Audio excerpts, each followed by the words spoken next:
Welcome everyone to episode 9 of What's That Sound podcast. My name's Stu Watts and today my guest is Sirpreme, who is a lo-fi hip-hop producer based out of Melbourne. We talk about his journey from being a DJ into becoming a producer. We talk about how he got to collaborate with a bunch of Atlanta-based artists, as well as his no-frills, simple setup that he uses to produce music. All that and more on today's episode. Let's get into it. This is What's That Sound podcast. You're listening to What's That Sound with your host, Stu Watts.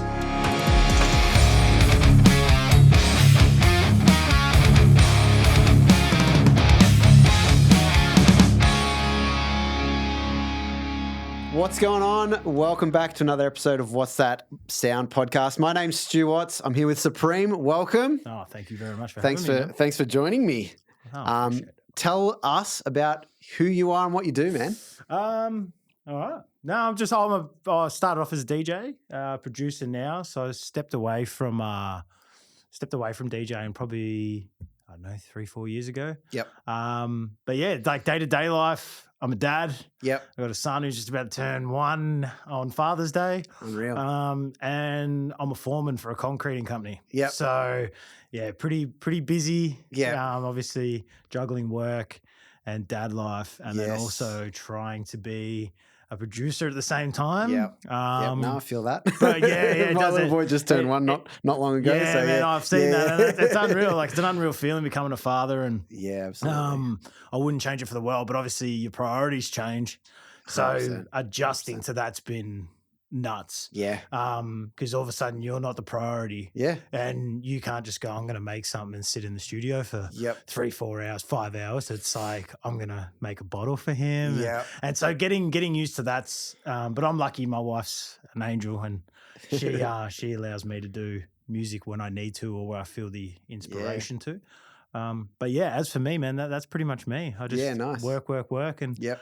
and just nice. try and keep the family life the priority. Yeah. And music is always going to be there, but it's just about managing that a little bit better. Yeah. Man. I'm sure many people can relate to that. Man. It's like, it just changes. Everything changes. But tell us how it got started for you. Like, where did music come into play? Well, I've always been like musically inclined, I suppose I'd put it. Like, I loved music when I was growing up as from a little kid, and I was always the kid going through school who would like burn CDs for people. Yeah. And my mates would be like, "Oh, what new stuff have you got?" And I'd be like, "All right, I'll make you a disc." And I'd sit in front of this big boxy computer, and it would take like 4 days to burn a CD. That's but so funny. I was always that person. Always had the urge to learn instruments, but didn't really have the patience. Mm-hmm. So I love sound. Mm-hmm. So for me, it was like I would listen to the lyrics, and I would listen to the wordplay and the storytelling, and not just in hip hop, like it would be in every form of music. Yeah. And then I started to really listen to the actual sound. So the bass lines, the synths, the Rhodes. Like, do you remember everything. like what age that kind of you started to do that? Probably when I was in high school. Yeah. I think high school. I had a few friends, like a couple that I'm really good friends with now, but I had a couple mates who were really into their hip hop, and that's where it started to hit for me. Like, I remember hearing the 2001 album by Dr. Dre for the first time, and just the sounds that he was able to create and how he curated that whole album. And I was kind of like, whoa, these are sounds I'm not used to, but they sound so crisp. Yeah. And so I fell in love with how crisp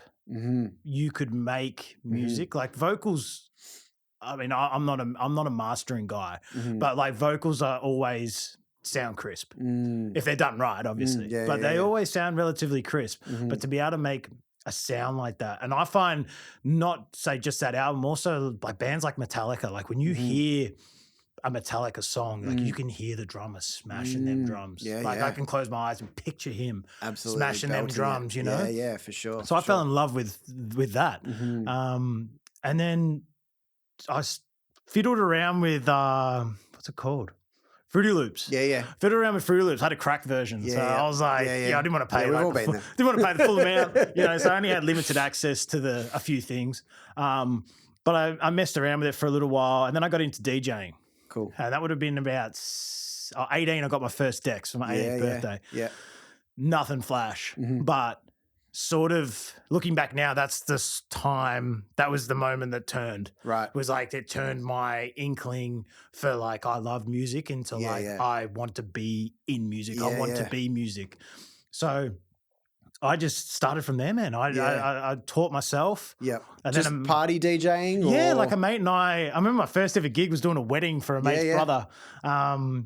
First gig, that's fucking intimidating. Yeah, man. I was doing a wedding for my mate's brother. And I still remember like there was a moment where they played it was some like first dance song. And then it was like everyone on the dance floor and they wanted just like upbeat sort of party music. So I put all the single ladies on by Beyonce. Yeah. But what I did was I didn't realize that I had the BPM down so low. Right. So when it came in, it was like, all the single ladies. And I remember everyone looking at me like, it sounded like a Frank Sinatra version, you know? And then I'm like slowly bringing it up. And then, so that was my first ever, I suppose, memory. And then you learn on the cuff. Yeah. That's how I've always been. Yeah. Well, especially back then would have been what? Like 2010, would have been, yeah, like 2010. I finished YouTube school. wasn't what it is now. No, 100%. So I just learned on the cuff and a lot of house music. I am a big sucker for house music. Yeah. And it started off like that. Then I got bored with house music because it was just the same BPM, repetitious beat. Obviously, the guys who do it well do it amazingly. It's like any craft, but I just got sick of it and I was like, I want to try hip hop. That seems harder. And then I just started to teach myself. And then I took a break because I was, you're young, you're going out, you're enjoying yourself. Yep. And then I went and saw Schoolboy Q in concert at Festival Hall. And I remember being there and I was there with my partner and my sister at the time. And they had, I can't remember I think the support act was like B-Wise or whatever. They had a support DJ as well. They had DJ Classic. Shout out DJ Classic. He's one of my favorites. Nice. Yeah. But they had this like music playing and I was kind of like, I could do that. Yeah. And I said to my partner and my sister, I was like, give me 12 months, I'll be up there. Yeah. And they sort of laughed and my partner was like, you know what, I reckon you could do it. Yeah. So like 2 weeks later, I went and bought vinyl decks, mixer. And then I said to myself, 3 hours a day, every day for 3 months is what I need to do to get good at it. That's awesome. So I did it for three hours a day. For 3 months, 4 months straight, every day. Yeah. Even Valentine's Day. Like there's my poor partner sitting on the couch in the garage, like listening to me, trying to like beat juggle. Excuse me. And then, man, it just sort of took off from there. But then it became an addiction. I was addicted to it. I just wanted to be better and better. And it wasn't an ego thing. It wasn't like, I want to be able to say I'm better than you. Yeah. I just wanted to better myself. So what did the practicing look like then? So it started off pretty simple. Yeah. So I set it up. I tried doing it with like actual records and slowly started to get that. And then I was like, there's got to be an easy way. I'm not going to rock up with like a crate. Like it's 2000 and I remember it was like 2014. I'm not going to rock up with a crate. I'm not Pete Rock. Yeah. So I was like, all right, I got Serato and then I started learning Serato. Cool. And that's where it started off real simple. Then it started off learning how to scratch and then it started being like, even just simple things in Serato that you don't realize that other DJs use, like you can DJ off one deck, and stuff like that. So it was learning that process, right. Making sure, the crossfader was set to the right setting so that it's not clashing and it gives off this weird like flanging sound. Yeah. Cool. And so I just started learning that. And then the big one for me was I was always old school hip hop. Cool. I was always. Yep. And I was always like, like, I don't want to listen to trap. And I don't know, blah, blah, blah. I was one of those, even though I deep down loved it, it's like, you got like, everyone's got like a little love for One Direction, but you don't want to admit it. You know what I mean? So then I was kind of like, well, I'll start learning how to incorporate that new sound into the old sound. Cool. Yep. Because I felt I was limiting myself to what I was playing. And then that just opened up a whole new world. And then I'd start learning how to like scratch in like new school songs and start learning how to like match BPMs and of old school songs with new school songs and being able to like drop in on a certain quote of one song. And I really treated it like I wanted everyone to listen to my sets and think they were listening to the radio in a way that it's like a seamless experience. There's no chop change. I want. You don't even necessarily notice that you've changed. You don't notice. Yeah, like there's a backing. There's a instrumental coming in. Yeah, and everyone can hear the instrumental, but the lyrics from the track that was already on is still playing, and it's like, well, that's seamless. Yeah, and then learning how to fade out and echo out, and like scratch back and echo at the same time, and then also like put on like a filter and have all that going at the same time, so it's just seamless. I know, and you just see, and I mean, the only experience I had for DJing was I was doing party DJing for like a remote DJ company for like 8 months or something, and I was earning $100 per gig. It was terrible, and it was good fun, but I did no way I went into the depth of that sort of stuff. It was more just like crossfading and pretty standard sort of stuff. Throw a few effects in here and there, but it's like it's an art, and you just notice the people that are amazing at it. Their hands are moving at 100 miles a minute, 100%. But it doesn't sound like much is happening. But in a good way, because you're not supposed to notice unless they're throwing a big, filter effect or something like that. You're not noticing the cuts and the changes and stuff like that. So what did like live performance teach you then in like, because were you practicing obviously at the same time as you were performing? Yeah. So I mean, I can honestly say to this day, I never planned a set. Okay. So I never did. Cool. So what I would do is I would rock up to if I was playing, say, 1 till 2, I'd rock up at 12. 1 to see the vibe that the other DJ was throwing down before I went on. And then just also to read the crowd. So I look around and be like, okay, what's the demographic of people? It's really weird. I really got into it. I was like, what's the demographic of people? What's the main gender in here? Like just things like little tiny things that I would be like, okay. And I'd hear certain tracks, I'd hear a reaction. But then I'd also look and I'd be like, there's 3 people up the back who aren't really vibing much, but every so often they do. What are they vibing to? Because that's my challenge, is to get those 3 people on the dance floor. 100%. I don't care about the other 100 people who are in the room or whatever it is. They're already there. Yeah. They're drinking, they're having a good time, they're laughing. That's cool. They're twerking. There's people twerking over there. I was like, I don't really, whatever it is, those 3 people are my main goal. Yeah. And so I'd watch. And then the way I used to do it was I'd get up and I'd play a song that was mainstream. Yep. Crowd pleaser. A crowd pleaser. Right. So everyone was engaged. Then I'd play a song that was more recent, but not as well known. Right. And then I'd play a song backdated, say 12 to 18 months, maybe 2 years. That was well known. And I'd see which one got the best reaction. As soon as I knew which one, I'd play 3-4 tracks in that era, I suppose you'd call that it. category. Category. And then I'd have them eaten out of my hand. I could play whatever I want. That's so cool. And that's the way I approached every set. But I'd also make it in a way that I always wanted to make it an easy process for other DJs. So I'm not going to go up there and play 40, 50, 60 songs and make it real difficult for you to do your job afterwards. Because I viewed it as a community. Cool. So I was like, let me play my heat and stuff that I want to start bringing into the club scene, but let me also allow you to come in and do your job and get praise as well. Yeah, cool. So that was my process, man. Yeah, and then the so obviously you said you went from DJing and then focus obviously a lot more into production, which is where you are now. Yeah. And so was that a quick transition, or was it immediate, or was it very gradual? I think it was more, I want to do mashups. Yeah, okay. I like, I'd hear these people on radio or I'd listen to sets and I'd be like, that's cool. Like you got Family Affair by Mary J. Blige, like playing over the top of like Lose Yourself by Eminem or something like that. Yeah. I'm like, I want to do that. Yeah. But then I was like, same thing again. My patience is very small. And I was like, I don't have the patience for this. And then I just started messing with sounds. Yeah. And I take massive inspiration from DJ Premier. Cool. Huge inspiration. Yeah. And Pete Rock, Statik Selektah. Statik Selektah is one of my favorites. And there's a guy from, quote me if I'm wrong. If I am wrong, I'm sorry, but I think he's from Denmark. Okay. His name's Cookin' Soul. Yeah. Okay. And he's incredible. Right. And he does a lot of cool lo-fi type beats with a lot of Wu-Tang. Sweet. Yeah, like a lot of Wu-Tang, a lot of like Pete Rock and CL Smooth, all that kind of stuff over the top, Gangsta.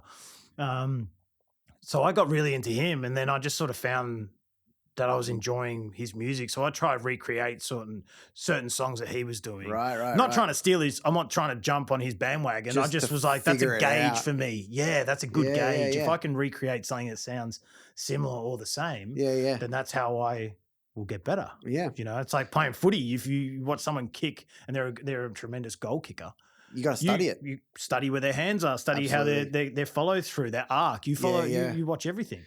And that's how I got into doing it. I found it quite effortless at the end of the day, but I'm a heavy sample based producer. Mm-hmm. Yeah. And so first of all, where do you get samples from? Just depends. There's sometimes I'll go and pay for packs. I've had people reach out to me to use their packs. Usually they come 9 times out of 10 with like some dodgy disclaimer that's like, you know, you can use this, but you got to give me 100% royalties. And it's like, okay, well, it's not going to happen.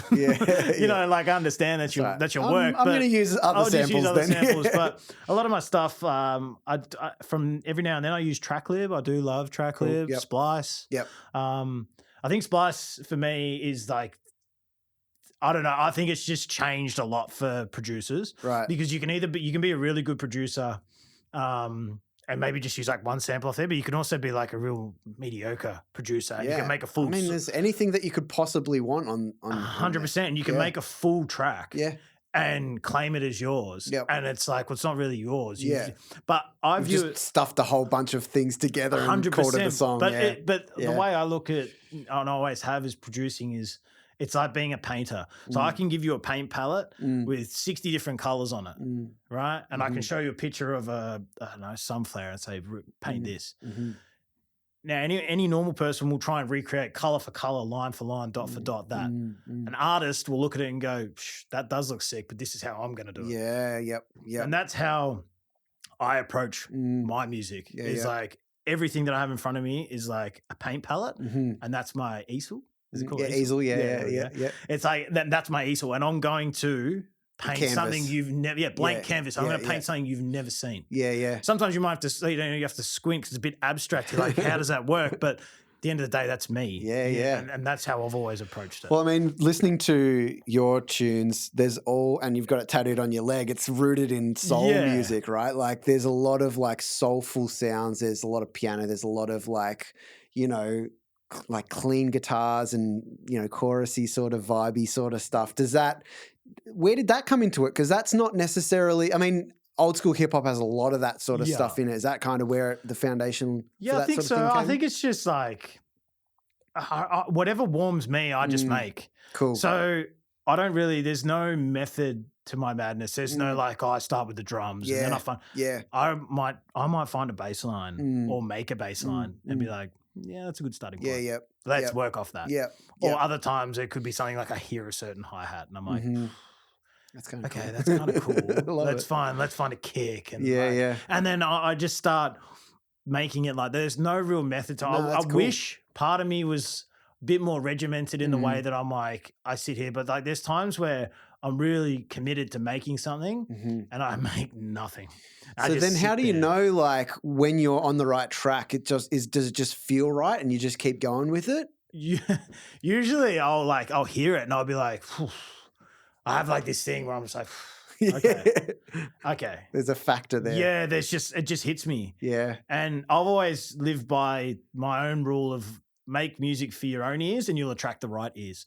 So at early days, I tried to make a lot of stuff that I'd be like, I want that on radio, or I want to sound like, you know, I want to sound like Metro Boomin. Like as much as he's an amazing producer, why sound like him when you can't be him? You can't be him. Yeah. So then I started to really be like, well, what's me? And yeah, I like a lot of those warming sounds, a lot of those chilled out sounds. I think that comes from me listening to a lot of, I'm not just a hip hop head or a house music. Like, I love Jack Johnson. I'm a massive country music buff. There you go.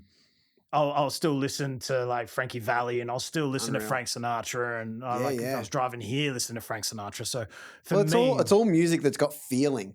That's what stands out to me. And that's what it should be. Like music should be a feeling. There's a song or the sound for every emotion that we feel. Yeah, absolutely. So for me, it's like I want someone to hear it and resonate. Yeah. So what some people might hear and go, that's like a sad lo-fi song. That could have been inspired by me having a really good day and having a really good coffee. Yeah. So for me, I hear it as happy. True. but you hear it as sad. Yeah. Nothing wrong with that. Yeah. As long as you in the eye of resonate. the beholder. As long as you resonate with what I'm doing, I'm happy. And if you don't resonate, that's cool. Yeah. Like you can have your own opinion. And I've Yep. always lived by that because doing what we do, you're gonna hit a lot of criticism. You're gonna hit a lot of roadblocks. You're gonna hit a lot of releasing and not getting, everyone's so worried about like, oh, please share my stuff or please do it for you.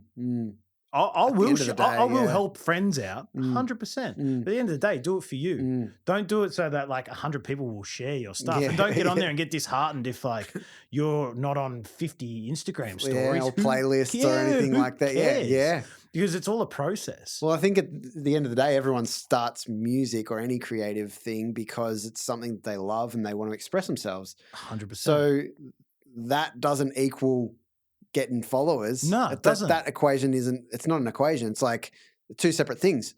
It's a byproduct. Exactly. And if it happens, the way I think about it with music that I've written, not music's for my clients, because I always want the best for my clients, but my own music is like anything is better than nothing. Yeah. The baseline is 0. Yeah. So anything that I get that is more than 0, that's a bonus. 100%. Like just creating the music and songwriting and recording and mixing and all of that stuff of my own music is like, I'm just happy that I've done it. Yeah. If I've got a finished song, I'm like, this is sick. But every track's a journey. Yeah. Like a lot of people don't realize that. A lot of people think like, oh, they just sit there and put sounds together. No, it's not. It's actually every track's a journey.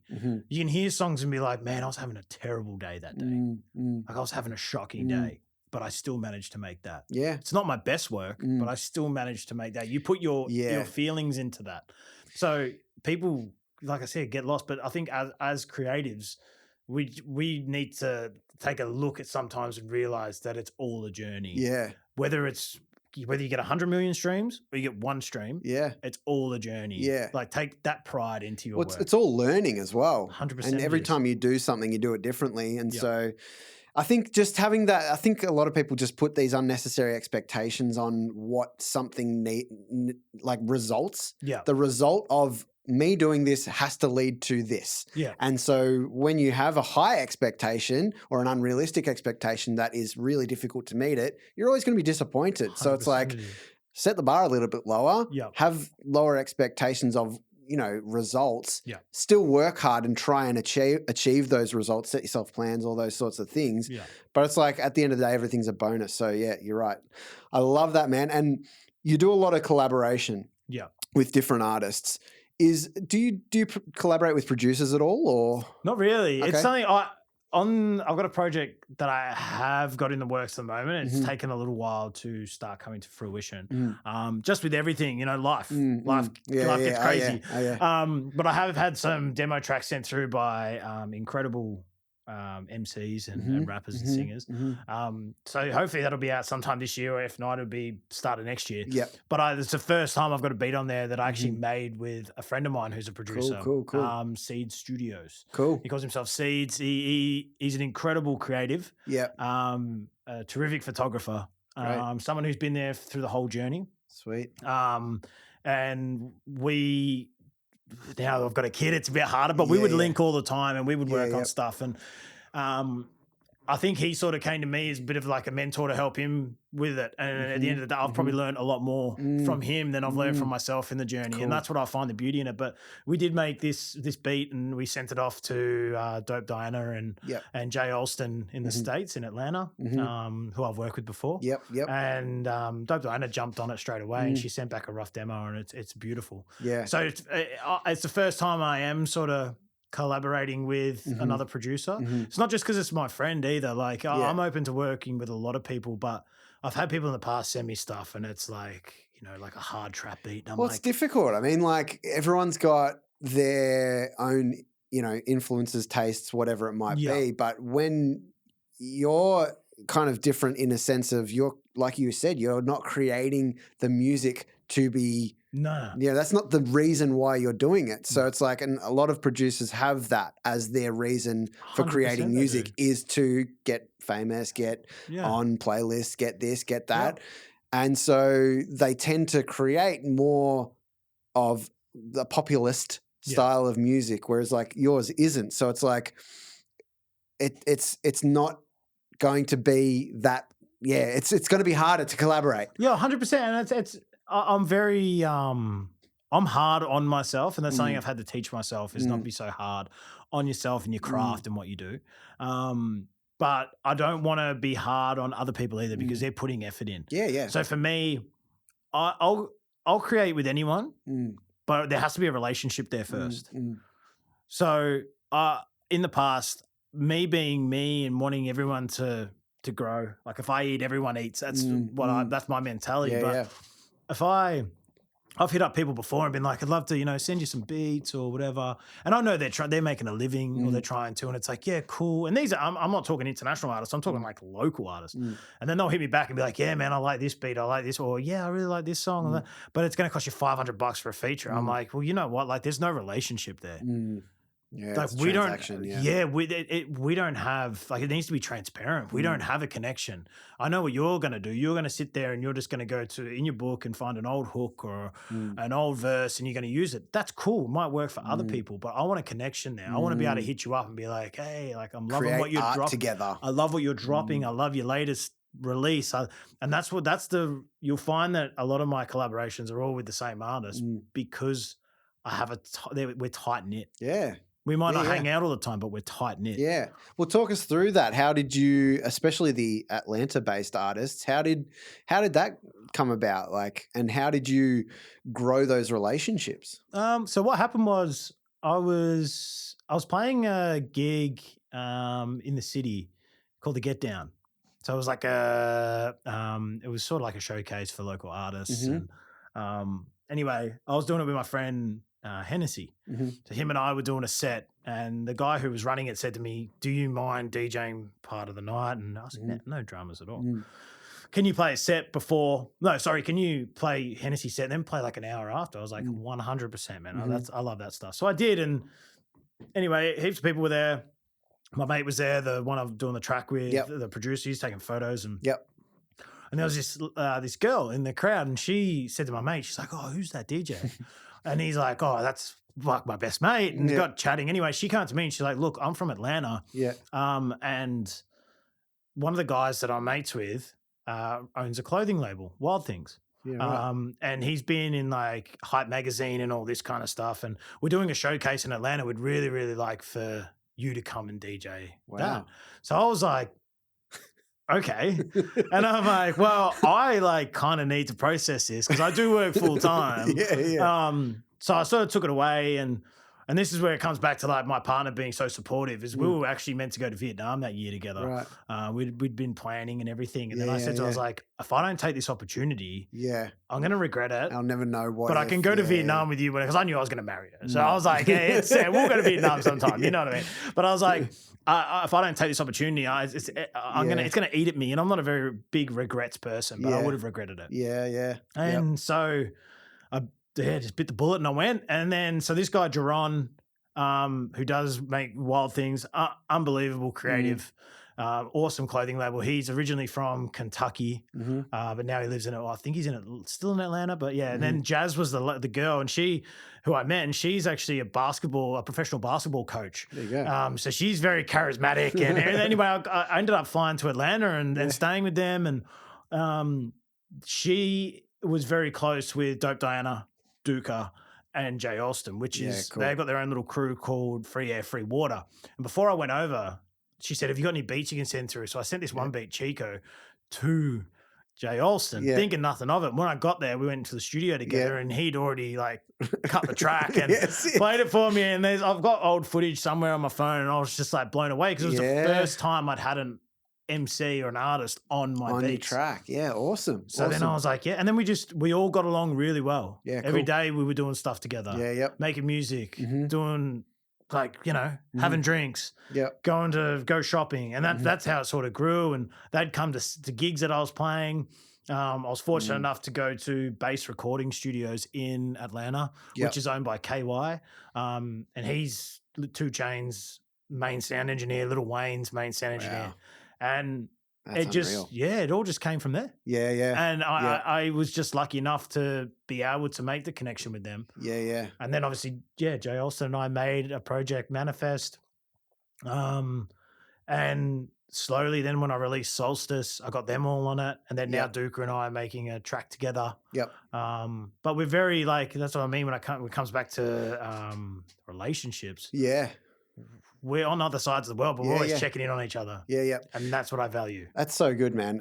And does the process look the same every time? Is it like, I've got a beat, I'll send it to you, or do they say, I've got some bars, let me send them over? No, it's usually, I usually hit them up. Yep. Every so often they will hit me up, but I usually don't go to them if I know it's going to waste their time. Okay. I'll only ever send them decent stuff. Yep. So like with Duka, I was like, hey, send him that track 1-4. I was like, I'll send you this. What do you think? And he's like, I'll write to it tomorrow. And then from there, it just sparked an idea in me. I was like, hey, how about we do a project where we're talking about like that first love, that summer love, getting your heart broken. How about we do something like that? And then he's like, well, you know, do you reckon you? I said, man, I've got a whole folder here of stuff already. You know, I've got like, I'll comfortably say I've got like 500-600 beats that I haven't used yet.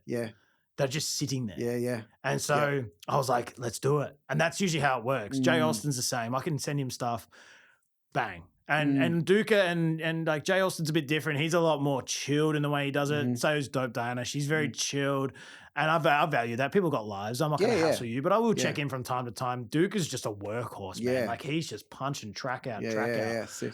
And then I'll ask him, he's like, man, I know, I got to get it done. I'm like, hey, it's no stress. I'm just seeing how it's going. But that project that's coming up with him is just going to be incredible. Yeah, like sick. It's real, like that Frank Ocean-y, Bryson Tiller, like that kind of vibe. Awesome. Like awesome. I can't wait for it. Yeah, sick. I got a question on the beats, the amount of beats, right? Yeah. How do you keep it organized? And how do you know like where to go and find all of your beats? Do you keep them in specific folders? That? Like... so what I do is, before I moved, like, because I lived in WA for a few years, so I was away and I was working rural, so I would make beats when I could and stuff.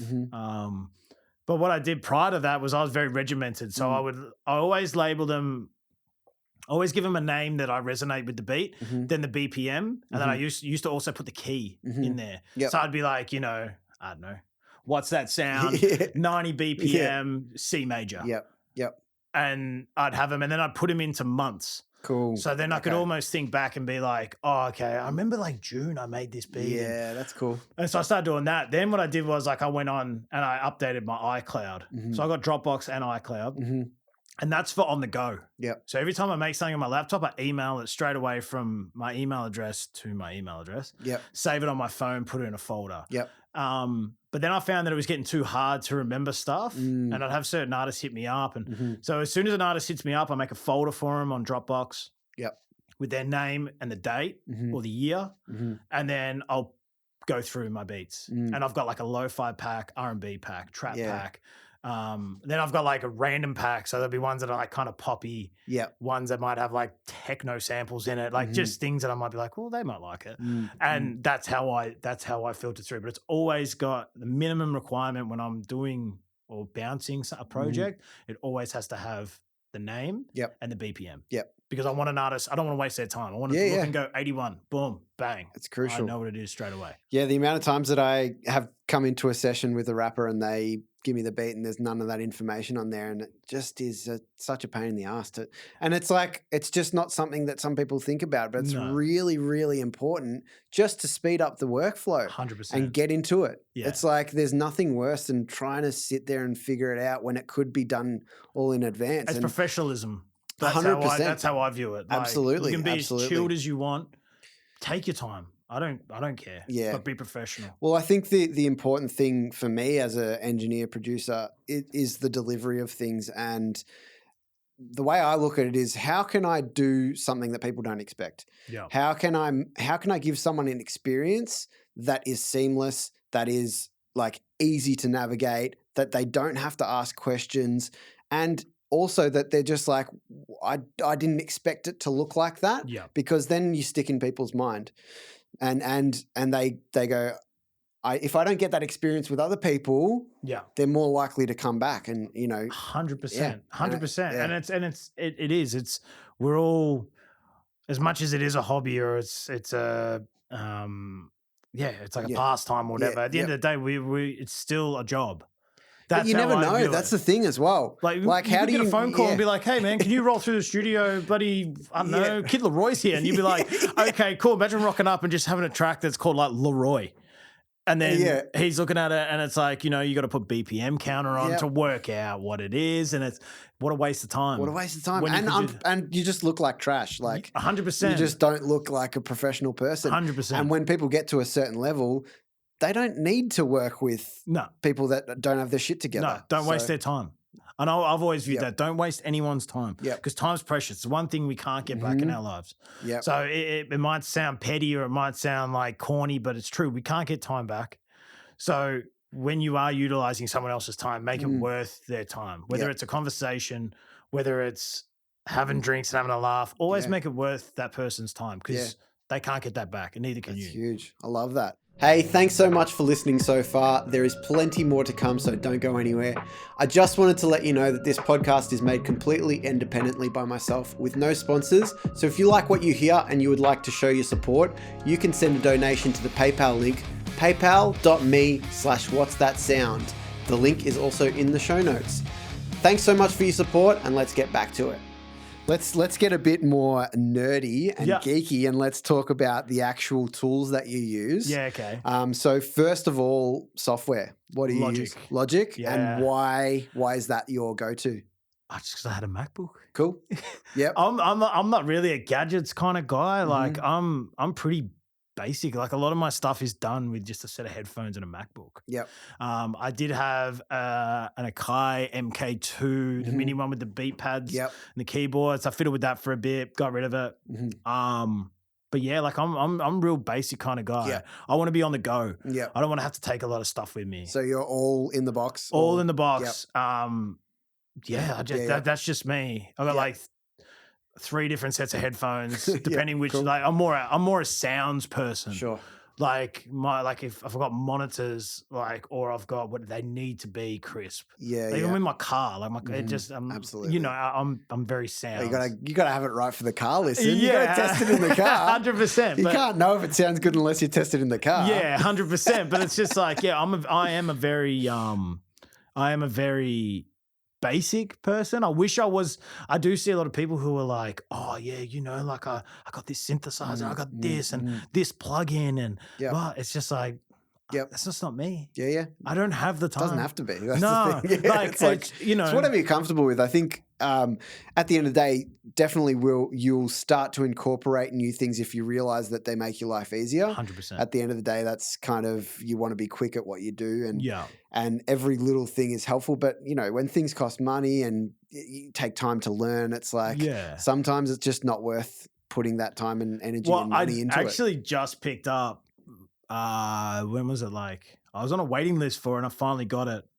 I got one of the Roland SP404s, the new ones. Okay. So I've just picked that up. Nice. And trying to learn. We'll see how that goes. Trying to learn it. Like they got a preloaded samples on it and it's so much fun to chop and mix them. But I've had to reset the system like 5 times because I've deleted stuff in there that I didn't realize I'd deleted. Yeah, right. And so, but I've, slowly putting samples and drum kits and everything onto an SD card and then obviously load them on and start working on some projects on that. Yeah, cool. More because my goal is to play live sets. Cool, yeah. I want to be able to rock up and play a live set of my music. Yeah. Which has always been my goal, even with DJing. I was like... It's so challenging. I think like for electronic music, there's so many different things that you got to factor into just to take to the gig. So it's like, the simpler the better. But at the end of the day, sometimes you just need those peripherals that like you can't control your set without. Like, 100%. It might be a drum pad, it might be a, trigger pad or something like that. Yeah. But sometimes you just need those things to actually make it work. Yeah. But what else software wise? What are your go-tos in terms of, plugins? VSTs. I have, like, to be honest, like, there's not really a lot, man. Like, I have messed around with Omnisphere. I didn't mind Omnisphere.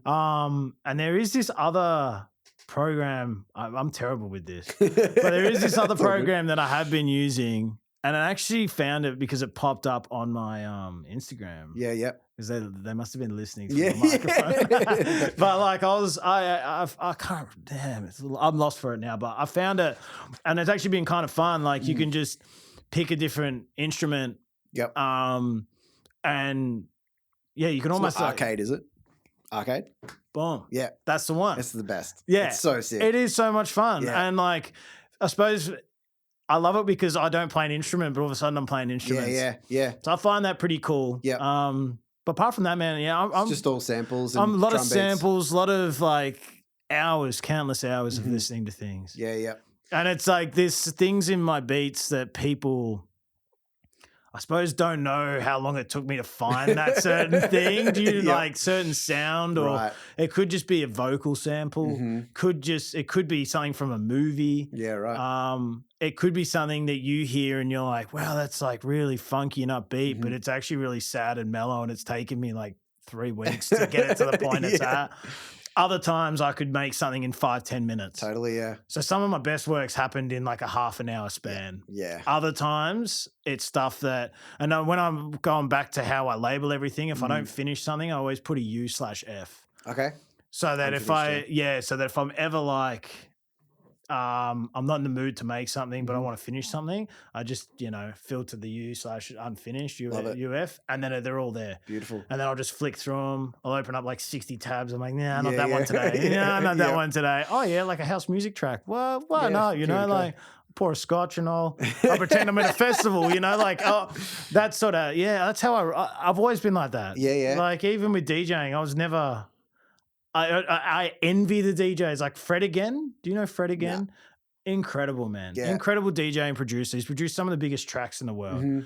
And he's recently just popped up big time. He's got a project that's coming out, and he's touring Europe and stuff. Yeah, right. And I see him with his drum pad and he plays all these things. Nice. And I'm just like, I envy that because I wish I could do it. Yeah. But at the same time, I find beauty in my process. Totally.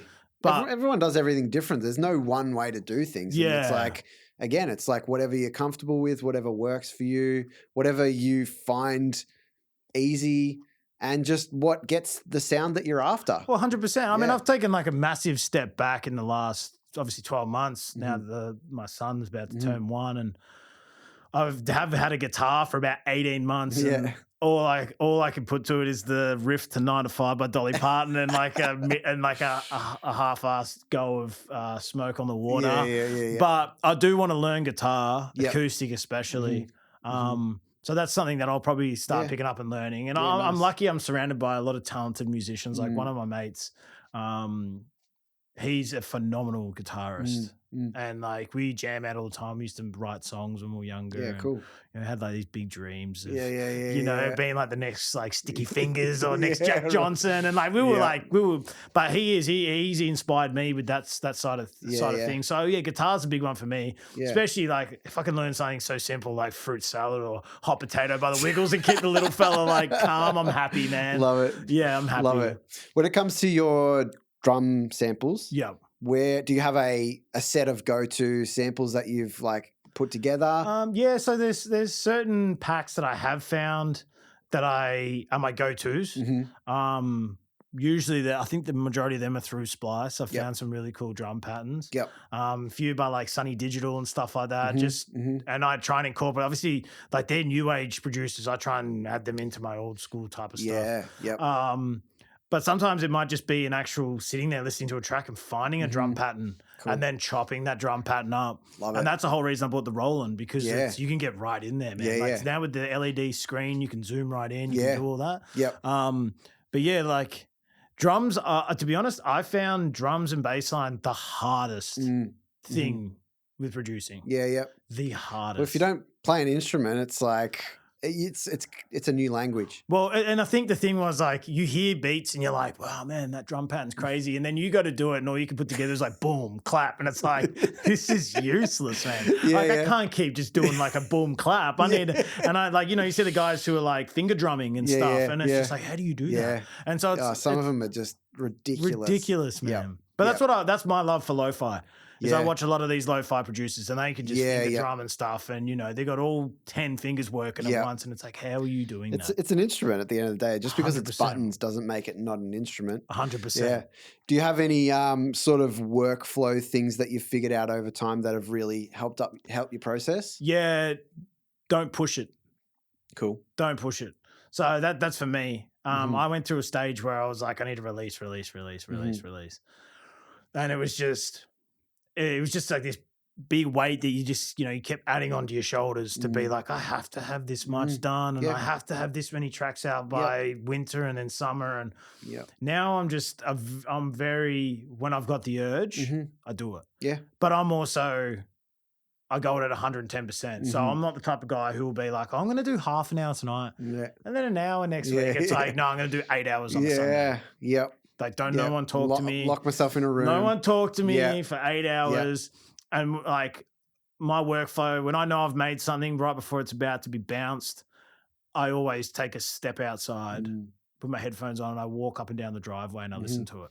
Cool. So that way I can hear things. Because when you're engaged and you're watching something for so long, it can just sound good. Yeah. If you step out of that environment, go to another environment. Ear fatigue, it's real. 100%. So you get out and you're like, or I will bounce it and then I'll hop in the car and I'll be like, oh, I've got to go do groceries or whatever it may be. Yep. Or going to the gym and I'll be at the gym and I'll listen to it. Yeah. And then that's where I'm like, man, I should have brought it in with a snare. Like I shouldn't have had the kick come in. Yep. So then like I'll make notes in my notes on my phone. I'll go back home and straight away I'll be like, boom, edit it. And then it sounds $1 million. Well, it's something that I like similarly do with my mixes when I am working on a client's track is, I'll listen to it not only in a whole bunch of different, headphones or, I'll listen to it in my, wireless headphones when I'm at the gym. I'll listen to it in the shitty earbuds that you get with the phone. Yeah. I'll listen to it in my car. Obviously the speakers here, I've got 2 different sets of speakers so I can play it through different sets of speakers. But that is listening for the sonics rather than the production side of things. And it is a great idea to just have breaks and just like step outside, have a conversation, and you never know the thing that you come back from the next, like after just having that break. If you feel like you're, up against the wall, you're like, I just don't know where to go with this. Even if it's starting another song and coming back an hour later, or just, having a conversation with someone, it just changes your brain to a different area and you come back and go, I got it. And just don't don't overload. Like, I mean, everyone's different. Some people want that pressure, but just don't overload. Like we've all got a million things going on at once with life, like in general, whether you're a dad, whether you're living out of home or whether you're struggling for money or whatever your story is, music should be the one thing you find comfort in. So for me, it's like, don't overload it. Don't make it hard. Yeah. It should be simple. Yeah.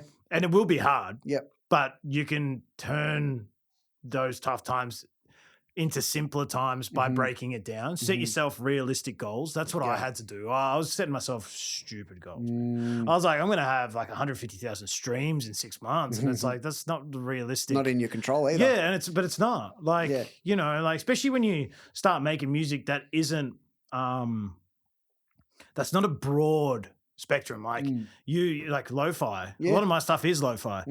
Lo-fi is a hard market to break into. But 2, it all takes time. Like it's only just now that I'm starting to see results with lo-fi through both through Spotify and every other platform is that I'm starting to see. Like I'm starting to get top trending cities in like Tokyo and Seoul. And these are places that I've only ever dreamed of getting as my top cities. Yeah.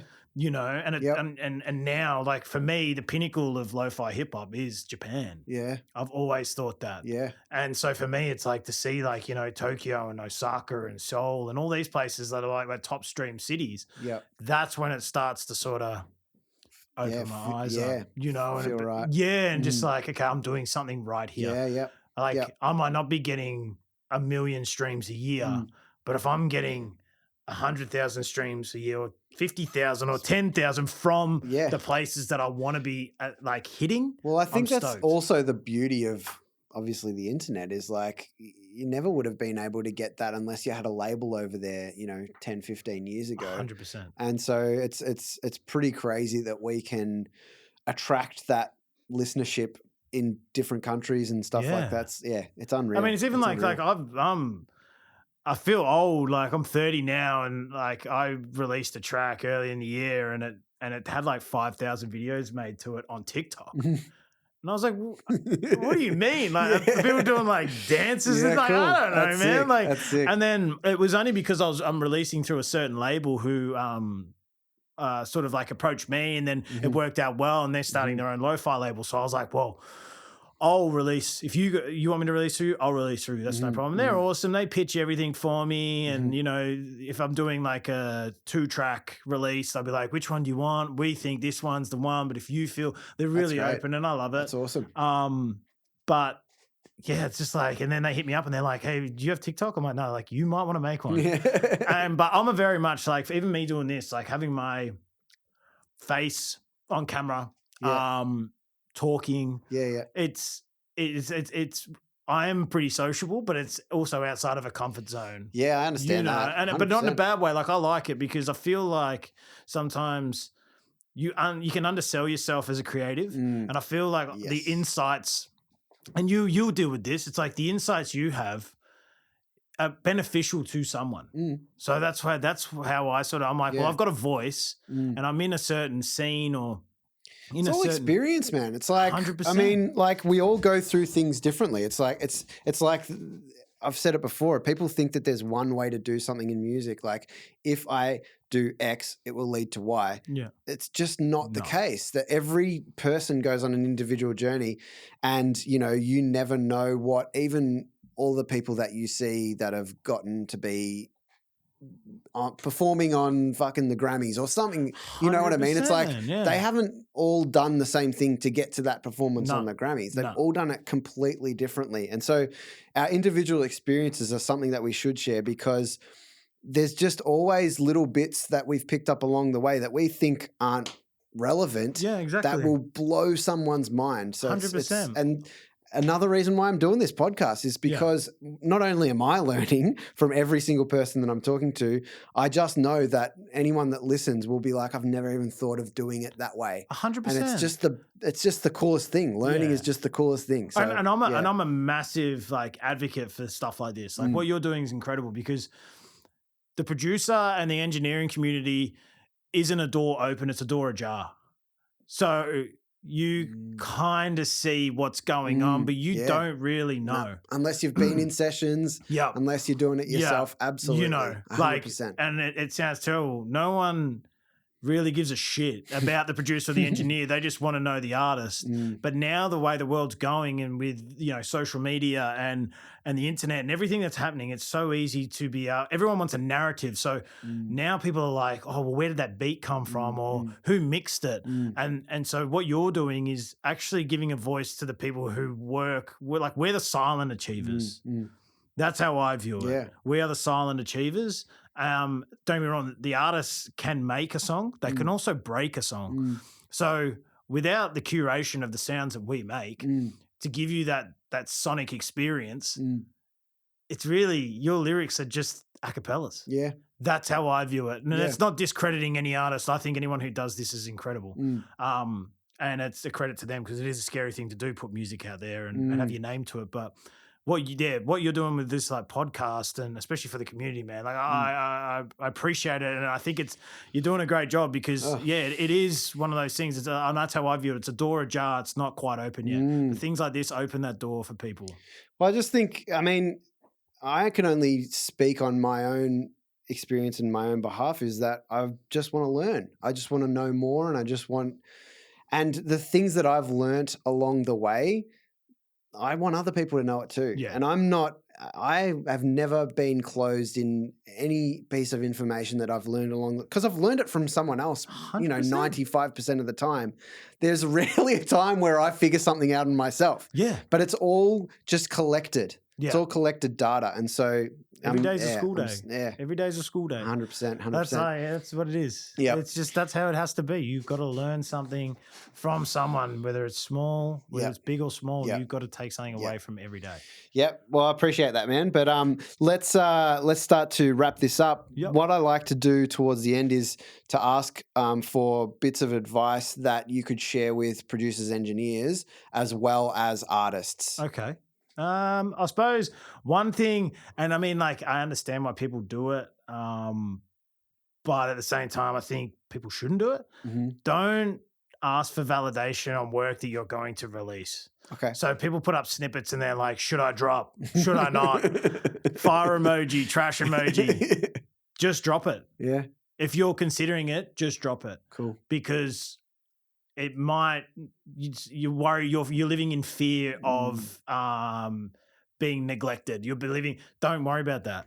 Drop it. Mm-hmm. Like, I dropped the track 2456 was my first ever track. It's still gaining streams now more than ever. And that's taken 5, 6, 7 years. Yep. So you need to just drop what you are doing when you want to do it on your own accord. You are the curator of your journey. No one else is. Don't worry about everyone else's opinions. And I think also at the same time, when you start getting a little bit of recognition, just check yourself. It's very easy to, and I did it when I was DJing. I became a little bit cocky, and it's easy to do. You say something about someone in the trust of someone else or whatever. And I'm not usually that person, but when you're caught up in it, it's real easy to do it. Just check yourself, take a step back and be like, stay humble, stay true to yourself. Yep. Because a lot of these artists that we do see who are, or producers or whoever who do make it, they've still got a certain type of humble about them. That's why they make it. You can be as egotistical or as cocky as you want. No one's going to want to work with you. So I think that's it. And then also just grow. If someone wants to grow with you, grow with them. Unreal. You might see it as their beats are trash or whatever, but who's to say in 2 years' time they don't blow up and then you are like, hey, man, or hey, do you mind sending me some beats? Like, well, 2 years ago you said I was trash. Give them constructive criticism. I do that all the time. I won't ever, I've had people send me stuff. What do you think? Blah, blah. This works well, but you need to work on this. Work on this, send it back to me and I'll have another listen. I love doing that stuff because you're teaching someone something and you're gaining confidence in them. Because, And again, you might hear something that you've never heard before. And 100%. You can't eliminate that from being a possibility. Yeah. It's ridiculous to be closed to those sorts of experiences. Well, you think about like the first person who would have played drums, like it would have been like some caveman who would have been tapping some sticks on some rocks and stuff. All the other cavemen would have been like, man, Dave is doing my head in. Shut up, Dave. You know what I mean? And then all of a sudden, like Dave's touring to the other clan and he's doing a tour and Dave's on tour. And it's like, well, we should have hung out with Dave. It's like, you don't know what's going to happen. That's so funny. So you just need to always give people credit where credit's due, but also don't be scared of criticism. Yeah. There's a lot of things, man, but it's it's about sticking true to yourself and whatever feels good in the heart is always the right way to go. Beautiful, man. Thanks so much. No, I appreciate it. Appreciate you coming out this way and, joining me for the podcast. It's been awesome. Where can people find you online? I'm pretty, like I was saying before, pretty simple guy. So just on Instagram, it's at Timo Supremo 1. Yep. And then obviously on Spotify, SoundCloud, Apple Music, all that kind of stuff is just Supreme, Sirpreme. Yep.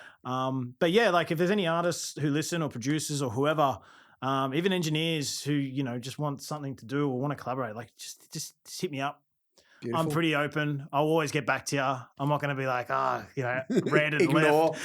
I'll always get back to you. It's just life. Like I said, is crazy. Yeah.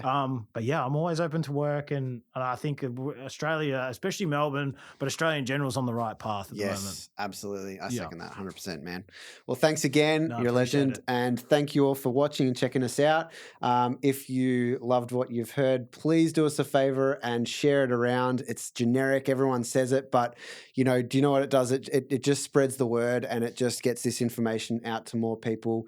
Hit subscribe or follow so that you stay up to date with all the new episodes. And on that note, we'll see you next time on What's That Sound podcast. Thanks for listening to What's That Sound. Make sure you hit follow or subscribe on your podcast platform to stay up to date with each new episode. We'll catch you next time.